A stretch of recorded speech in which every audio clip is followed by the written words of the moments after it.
Hi, this is Suman and you are watching me on Exciting Ayurveda. द्रव्य गुण विज्ञान में प्लांट सीरीज हमने ली है। प्लांट सीरीज में पहले हम सिनोनिम्स याद करेंगे। सिनोनिम्स की अलग सीरीज बनाई गई है। तो सिनोनिम सीरीज में आज हमने कुछ प्लांट्स लिया है जिनका सिनोनिम हम याद करेंगे। द्रव्य गुण में से 5 से 7 क्वेश्चन हर साल आते हैं EIAP GT के एग्जाम के लिए। तो 5 से 7 क्वेश्चंस में कभी या तो सिनोनिम पूछ लिया जाता है, कभी उसके लैटिन नेम पूछ लिए जाते हैं, कभी निर्यास पूछ लिया जाता है, कभी फॉर्मुलेशन या फिर कुछ और पूछ लिया जाता है। तो सिनोनिम से भी क्वेश्चन आए हुए हैं, इसलिए सिनोनिम्स याद करना जरूरी है। कुछ प्लांट्स हमने यहाँ पर लिया है जिनके सिनोनिम्स हम देखेंगे। तो पहला प्लांट जो लिया हुआ है हमने, पहला प्लांट है हमारा आमलकी। तो आमलकी को धात्री फल, अमृता, अमृत फल, श्रीफल, जाति फल रस एक ही टर्म है। इन सारे पर्याय नामों से इसको, ये सारे इसके पर्याय हैं। धात्री फल बहुत कॉमन पर्याय है। आमलकी के पर्याय को अलग से याद करने की बिल्कुल भी जरूरत नहीं है। मुझे नहीं लगता है कि इसको अलग से याद करने की जरूरत है। सबको पता होता है धातकी, इस तरीके से लोकल लैंग्वेज में बोला जाता है इसको आमलकी। ठीक, तो धात्री अगर हम याद करते हैं तो धात्री फल। एक अमृता पर्याय आया है इसका आमलकी का, और से आमलकी, और से ही हम इसको अमृता याद रख सकते हैं। एग्जैक्टली अमृता पर्याय आया है हरितकी का। आमलकी और हरितकी दोनों का पर्याय अमृता आया है। अमृता से हम रिलेटेड ही वर्ड है अमृत फल। अमृता से रिलेटेड है अमृत फल। आमलकी को अमृत फल, श्रीफल, जाति फल रस, क्या बोला गया है? जाति फल रसा। ठीक, ये इसके सिनोनिम्स बताए गए। अब हरितकी है। हरितकी को कौन कौन से पर्याय बताए गए हैं देखते हैं। तो हरितकी को भी अमृता बोला गया है।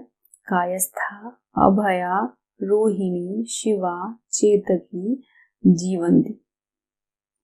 अब ये हरितकी में जो हरि शब्द है, हम हरि से रिलेट करके इसको याद करेंगे ना। हरि का जो भक्त होता है, हरि से जो रिलेटेड लोग होते हैं, उनको अमृत मिलता है।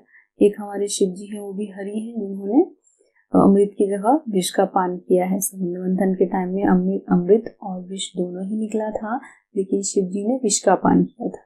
तो जो हमारे देवता थे उन्होंने अमृत का पान किया था, हरि ने अमृत का पान किया था।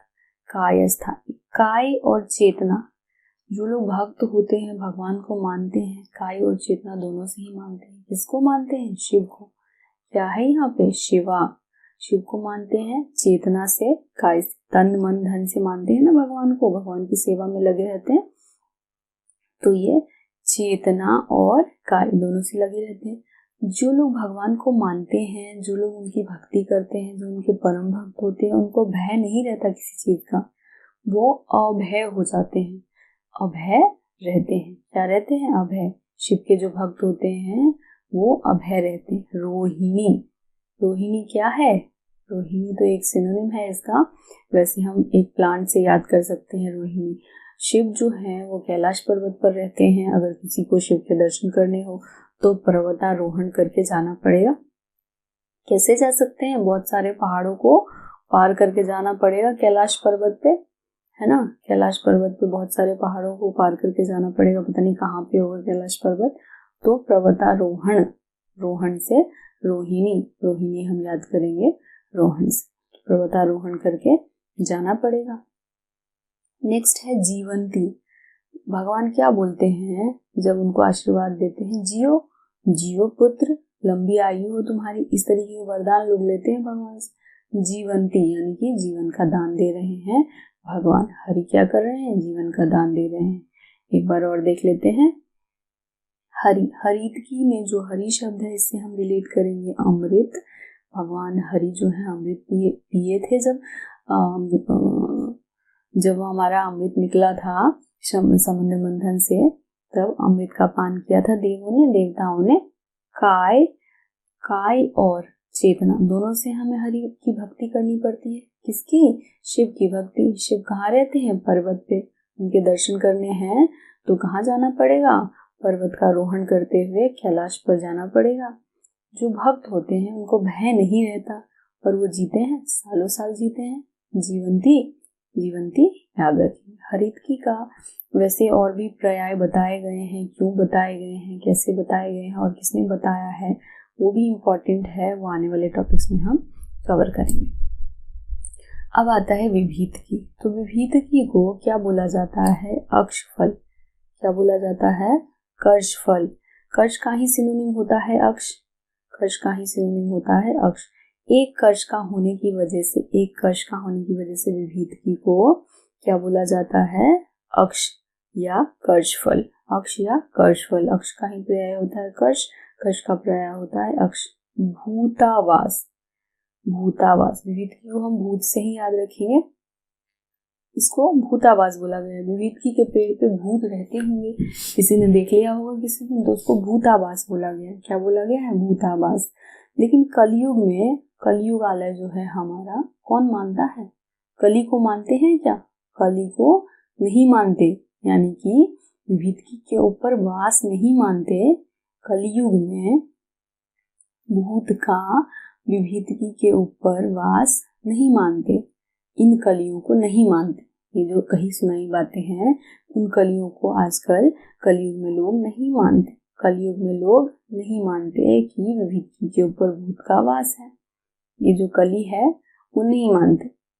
ओके, तो इस तरीके से हो गया हमारा विभीतकी। विभीतकी एक कर्ष का है, इसलिए इसे कर्षफल बोला गया है। कर्ष का सिनोनिम अक्ष होता है, इसलिए अक्ष बोला गया है। भूत का वास कलयुग में, भूत का वास कलयुग में नहीं माना जाता। इस कली को कलयुग में नहीं माना जाता। ओके, नेक्स्ट है हमारा अर्जुन। तो अर्जुन के जो पर्याय हैं वो ककुभ शब्द से लिए गए हैं। ककुभ, नदी, सर्ज, वीर, वृक्ष, धवल, इस तरीके के पर्याय हमने लिए हैं अर्जुन के लिए। किसके लिए? अर्जुन के लिए लिए हैं। तो अर्जुन के लिए ककुभ, नदी, सर्ज, वीर, वृक्ष, धवल। अर्जुन जो थे, महाभारत के अर्जुन से ही हम रिलेट करेंगे अर्जुन को। ककुभ क्या है? अर्जुन को ककुभ, नदी के किनारे बैठे रहते थे। किसके किनारे? नदी के किनारे। क से किनारा ले लेंगे हम। वीर था, वो बहुत ही वीर था। जिस वृक्ष के नीचे भी वो बैठते थे नदी किनारे, वो वृक्ष भी वीर हो जाता था। धवल, धवल, धवल शब्द से ऐसे धावन, धावना, धावन शब्द जो होता है इसका मतलब होता है दौड़ना। धावन माने दौड़ना। तो अर्जुन को वनवास हुआ था ना, पांडवों को वनवास हुआ तो बहुत ही दौड़ना पड़ा था उनको, इधर से उधर, हर चीज के लिए उनको परेशान होना पड़ा था। तो धावन, वीर, वृक्ष, नदी, सर्ज, ककुभ, ये सब ककुभ का ही एक पेड़ था जिसके नीचे, नदी के नीचे, एक नदी के किनारे ककुभ का एक वीर वृक्ष था जिसके नीचे अर्जुन बैठे हुए थे। किसी दिन की बात है, लेकिन उनको वनवास हो गया था तो बहुत ही दौड़ना धावना पड़ा इधर उधर, दौड़ना धावना पड़ा इधर उधर पांचों पांडवों को। इस तरीके से हम अर्जुन को याद रख सकते। नेक्स्ट है हमारा रोहितक। क्या है? रोहितक। रोहितक को हम कैसे याद रखें? दाडिम पुष्पक, दाडिम नहीं, दाडिम पुष्पक। दाडिम पुष्पक एक ही शब्द है, दाडिम पुष्पक इसका सिनोनिम आया है। दाडिम पुष्पक, दाडी मच्छद। क्या आया है? दादी मच्छद। और प्लीहग्न, रोहित का पर्याय प्लीहग्न आया है, ये बहुत ही इंपॉर्टेंट है, पूछ लिया जाता है। प्लीहग्न, प्लीहा के लिए जो डिसऑर्डर्स होते हैं उसके लिए इंपॉर्टेंट है, बहुत ही बेस्ट है रोहितक का प्लांट, रोहितक का प्लांट। तो अब एक सिनोनिम हमने बनाया है, ये निमोनिक, दादा दादी प्लीहा रोग हुआ। किसको? दादा दादी को प्लीहा रोग हुआ। दादा दादी को प्लीहा रोग कैसे हो गया? क्योंकि दादा दादी को मच्छर ने काट लिया। क्या है ये? मच्छर। दादा दादी को मच्छर ने काट लिया। पुष्प में मच्छर घूम रहे थे, मच्छरों ने आके दादा दादी को क्या किया? काट लिया। तो प्लीहा रोग हो गया उनको, प्लीहा रोग हो गया। दादा दादी किसके थे? रोहित के। किसके दादा दादी थे? रोहित के दादा दादी थे दाडिम पुष्पक। दाडिम पुष्पक, दाड़ी मच्छद। दादा से दाडिम, दादी से दाड़ी, दाड़ी मच्छद और प्लीहग्न। प्लीहग्न, रोहित को प्लीहग्न सिनोनिम आया है, बहुत ही इंपॉर्टेंट है प्लीहग्न। ठीक, याद रहेगा। देख लें एक बार और, आमल की, विविध की, हरित की और रोहितक, साथ में हमने क्या लिया है, अर्जुन। सिनोनिम सीरीज है द्रव्य गुण प्लांट्स का। ओके, आमल की को धात्री, धात्री फल, अमृता, अमृत फल, श्रीफल, जाति फल, रसा, ये सब पर्याय है। हरित की को हरि से रिलेट करके हम याद रखेंगे। कैसे हम याद रखेंगे? हरित की हरि से रिलेट करके, हरि अमृत पीते हैं, काय से और चेतना दोनों से ही हमें शिव की भक्ति करनी चाहिए। रोहण करके हमें शिव से मिलने जाना पड़ेगा कैलाश पर्वत पर, और जो भक्ति करते हैं वो जीते हैं सालों साल। विभीति को भूत से याद रखेंगे। कर्ष फल, एक कर्ष का होने के कारण इसे कर्ष फल, अक्ष फल या अक्ष बोला जाता है। भूत का वास, कलयुग में नहीं मानते, कलयुग में नहीं मानते, कलयुग में नहीं मानते। अर्जुन नदी किनारे ककुब के पेड़ के वृक्ष के नीचे बैठा था, वनवास होने के कारण उन्हें बहुत धावना पड़ा।